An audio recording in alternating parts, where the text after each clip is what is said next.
Miskin itu baik dari segi bahwa orang miskin itu tidak makan syubhat, orang miskin tidak ngambil uang korupsi dan sebagainya. Baik. Dari segi menjauhi segala syubhat haram, miskin itu. Tapi kamu akan merasa bahwa miskin itu adalah sebuah kriminal, sebuah pidana. Nak wong tua mloro ra iso ngobatno, ana kiaimu kelaparan ra iso ngekeki beras. Kamu sadar bahwa media pakai jalur miskin ada kriminalnya, yaitu tidak bisa berbuat sama sekali saat ada keharusan berbuat. Misalnya kere banget, roh yatim kere, podo kene jeng sepuntene. Rombok mloro wis kejet-kejet. Mak mati wae mak ra iso ngobatno. Kan ngeri. Tetap ada sisi kriminalnya, paham ya? Ada sisi apa? Kriminal. Makanya miskin teman-teman oleh Nabi terus dikomentari ya tetap ngene kuwi kadal fakul ayatku nak apa? Kufra. Ngobatno boe kok milih mati. Mbok-mboke dhewe mak mati wae ngobatno ya aku.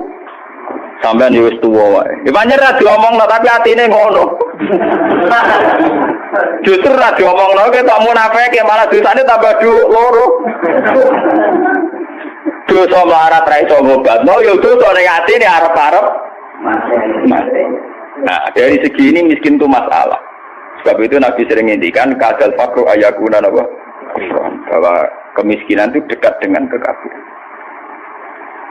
Karena banyak orang yang punya sifat netral, misalnya perempuan. Perempuan itu butuh makan, butuh lipstik, butuh apa saja. Kadang netral. Andai kan dia jadi pegawai pos atau PNS, dia mungkin tidak menjual diri. Karena masalahnya dia itu uang. Yang netral ya, yang tidak soleh betul ya tidak jahat betul ya. Yang masih apa? Akhirnya ujung-ujungnya dia terjerembab ke dosa menjual diri karena miskin. Dan dia mendapatkannya rezeki hanya lewat itu. Ini termasuk miskin akhirnya menjerumuskan dia ke lembah nawahi. Artinya saya katakan netral begini, andai kan dia dapat rezeki yang lain, itu mungkin tidak sampai sini. Makanya mengecualikan sing soleh kelas A, meskipun miskin tidak zina, atau yang mentalnya nakal meskipun juga ya tetap zina. Ini contoh yang netral yang masih dipisah dipengaruhi uang. Banyak contoh-contoh miskin yang akhirnya masalah, yaitu kelihatan di bab jihad. Kabeh sahabat itu nangis. Ketika Nabi mewajibkan jihad dengan perlengkapan perang, itu sahabat-sahabat yang marah mesti nangis. Tawallahu a'yunuhum tafidu minad dam'i hazanan alla yajidu mayun fiku. Karena perang itu dengan begitu banyak peralatan, energi, persiapan dan sebagainya. Tiap ada kewajiban perang, sahabat yang marah-marah itu nangis. Karena mereka sadar tidak bisa berbuat banyak. Artinya apa? Kalau kamu menjadikan miskin sebagai media taqarrub ila Allah dan itu satu-satunya, ternyata juga banyak masalah. Sehingga nggak bisa dihitung. Kalaupun ini benar, ya kata yang ngarang Burda itu tetap hikmah. Miskin itu terbaik dari segi tidak makan barang haram, dari segi babil kafi dia baik, tidak makan barang haram. Tapi ada masalah, lah ini oleh Burda disebut nuqtatil ilmi. Apa yang dialami Nabi Ayub hanya sekelumit ilmu, sekelumit hikmah. Begitu juga yang dialami Nabi Sulaiman. Untuk senang Allah saja kok nunggu kaya raya gitu. Mayoritas orang kan tidak kaya. Kalau untuk senang Allah harus kaya dulu, orang nggak bisa senang Allah semua. Karena untuk senang Allah harus kaya. Saya tuh punya banyak tetangga di Sarang, di Rembang, di mana-mana kalau survei.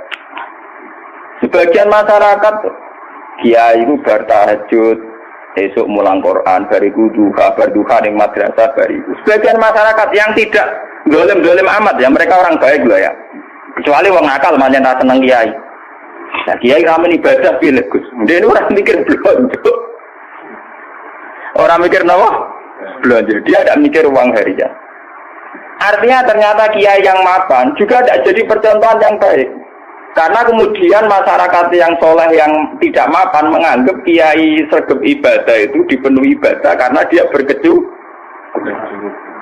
Umpama di era kecukupan Gus, macul sik lagi kelar sholat. Ya bercocok tanam dulu baru kelar ngajar kelar sholat. Intinya andai kan kiai itu mapan semua, tentu orang akan bilang bahwa mereka tenang ibadah, tenang ngajar karena berkecukupan. Itu juga tidak contoh yang baik, paham ya? Paham ya? Itu juga tidak contoh yang Rasulullah itu tidak begitu semua. Faqad nabiyyi nabi khalqin wa khuluqi wa lam yudanuhu fi ilmi walaka.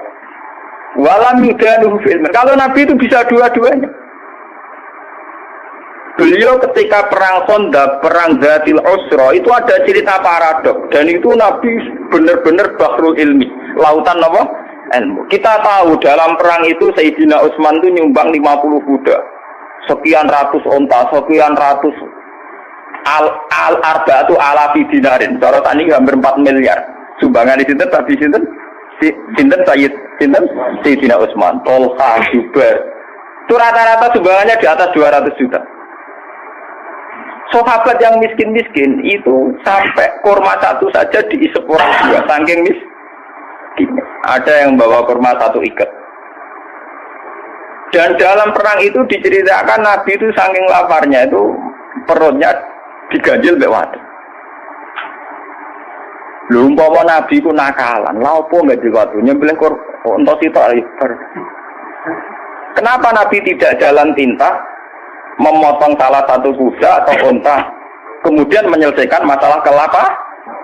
Jadi di cerita itu kan mestinya kita sebagai kiai, sebagai ulama kan paham paradoknya. Di satu sisi diceritakan sumbangan begitu melimpah, di sisi yang lain Nabi ini kelaparan sampai napa ganjel.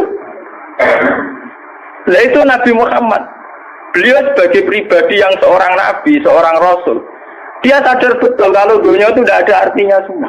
Sehingga dia sebagai kapasitas nabi, sebagai orang dekat Allah, ya sudah dia miskin, tidak ada masalah.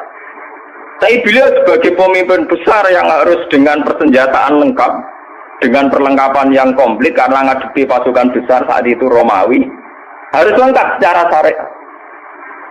Nah kita ngeten ora bener kabeh.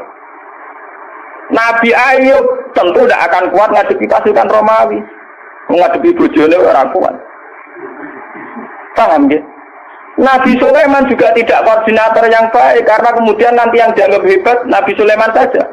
Karena dia perang pakai pasukan jin, pasukan setan, pasukan kewan dan sebagainya. Kapan dia didik umatnya kalau jalan pintas begitu? Paham? Makanya dinyak Imam Busiri itu walam yudanu fil bakar. Itu tidak ada visi ilmiahnya, kekuatan itu tidak bervisi ilmiah. Jadi ini kita bilang kekuatan itu orang atau visi apa? Jadi gampangannya kayak pulau nih kiai melarat terus mergawe kelar mangan kan macam mono visi ilmiah kiai dia teladan nak kelar mangan mergomer. Empama pulau tukang sulap, jam salah bim terus juga, lalu kan pindiru piye. Lah Sulaiman itu jalan pintas ngono iku mergo dekne mamimpin pasukan jin pasukan setan. Kurang mutiara wa minat sayatini mayaghusuna lahu wa ya'maluna amalan suwetan dikongkon golek mutiara. Kurang bangunan jin kon kerja rokan nglembur. Wah pokoke setan wendine Sulaiman jalan pintas kabeh. Paham? Jadi guru-gurune jadi konfuser. Malah retinya, apa saya juga umpama sisi kebaikannya Sulaiman itu hanya satu, bahwa semua kebesaran itu ternyata tidak dipakai selingkuh, tidak dipakai zalim itu saja. Tapi itu bagaimanapun hanya nuktatul ilmi, sedikit ilmu, tapi tanpa visi. Bandingan dengan Nabi Muhammad, sing sugeng itu ana sugih, rupa-rupane iso bina Sayyidina Utsman nyumbang kekayaannya untuk perang. Sing kere koyo rugen yo ora tomak terus njaluk sapi di sebelah kita. Tetep dekne jihad senajan to nggawa sak gegaman kur. Sehingga uang yang melimpah dari para donatur kaya tidak nggo makani rugen. Mergo rugen yo bekal dewe. Artinya apa? Sing kere yo jihad, sing sugih yen apa? Nabine yo ora kedungsangan enak-enakan nyembelih sapi.